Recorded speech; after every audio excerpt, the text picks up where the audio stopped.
Grŵp Llandrillo Menai have a team of welfare staff, including counselling staff, who are here to support learners throughout the academic year. Welfare staff support learners experiencing a wide range of difficulties. If you are worried and want to talk to someone, we are here to listen and to support you.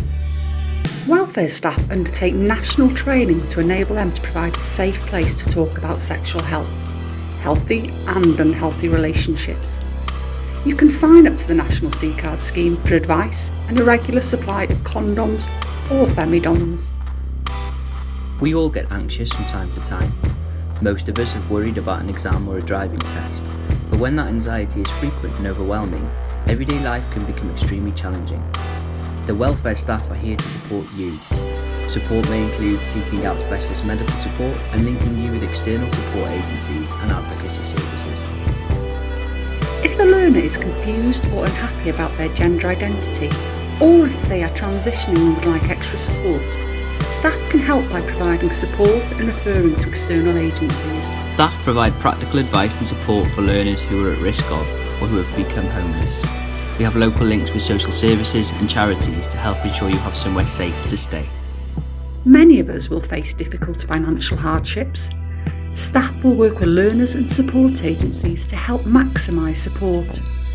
This may be a referral to food banks, help when communicating with creditors, support for essential college kit, and links to charitable organisations who provide benefit advice and advocacy support. Seeking help for any addiction is a huge positive step. The welfare team undertake regular training in this area and have established links with services that will support you, whatever the addiction may be. Come and talk to us and we will provide sound, professional advice, a regular contact and links to specialist support agencies. Grŵp Llandrillo Menai wants all learners to feel safe and not to feel threatened by their environments or the people in them. If you feel that you or someone you know may be at risk from harm, you can speak to your personal tutor, welfare staff or the safeguarding team. No one should suffer in silence. We are here to help and support you. Our college counselling services are available for learners facing challenging periods in their lives that they are struggling to cope with. Counselling gives you the opportunity to talk through any worries you may have, relating to college or not, with a trained counsellor. We offer one-to-one counselling, support groups and workshops.